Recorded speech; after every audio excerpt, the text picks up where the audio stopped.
Business groups are urging the new government to address workforce shortages or risk shops shutting their doors.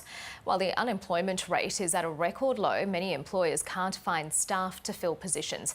Andrew McKellar is the Chief Executive of the Australian Chamber of Commerce and Industry. He joins me now from Canberra. Andrew McKellar, thank you so much for your time. What do you want to see from a new Labor government to address the worker shortage in Australia?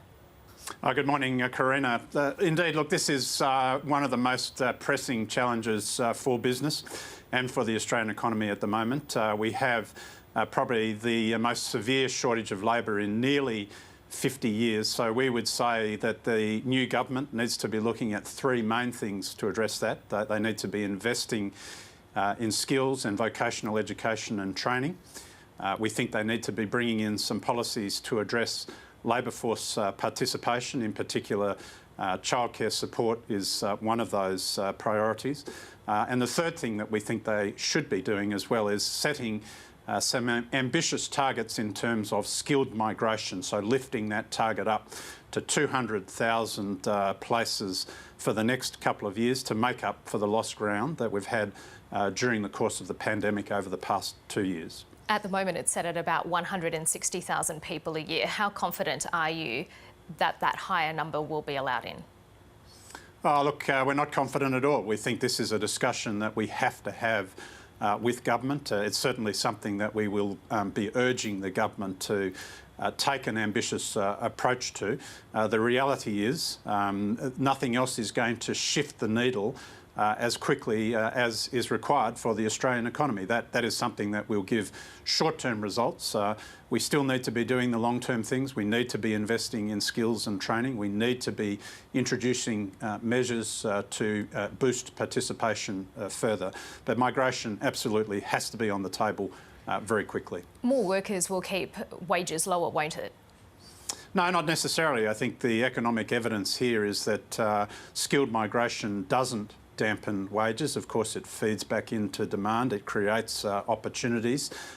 So we would expect that it wouldn't depress wages. In fact, we think it's an overall win-win for the economy. And I think that's been the evidence over many decades in Australia.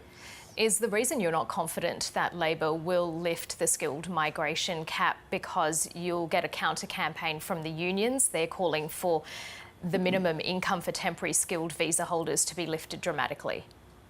Well, that's clearly part of the debate. Obviously, we want to sit down with other groups as part of this process. The government has signalled that it will convene an employment summit, I believe, in September. So business looks forward to being part of that discussion.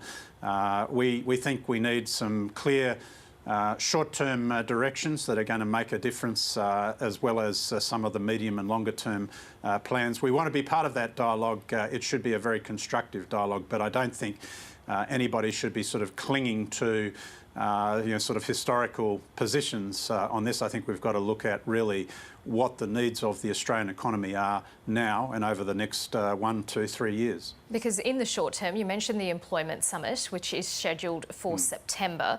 Labor's more generous childcare scheme doesn't get underway until next year. So are we going to see these workforce shortages really bite in the next 6 to 12 months? Well, and that's right. So, I mean, the childcare incentives that the government have signalled, these will make a difference. They have a budget coming up in October. Again, I think business will be quite open to looking at how quickly some of those measures can be implemented. If there's an opportunity to respond more rapidly, then I think that's something that business will also be open to look at as part of the solution. Okay, Andrew McKellar, we really appreciate your time this morning. Great, thanks very much.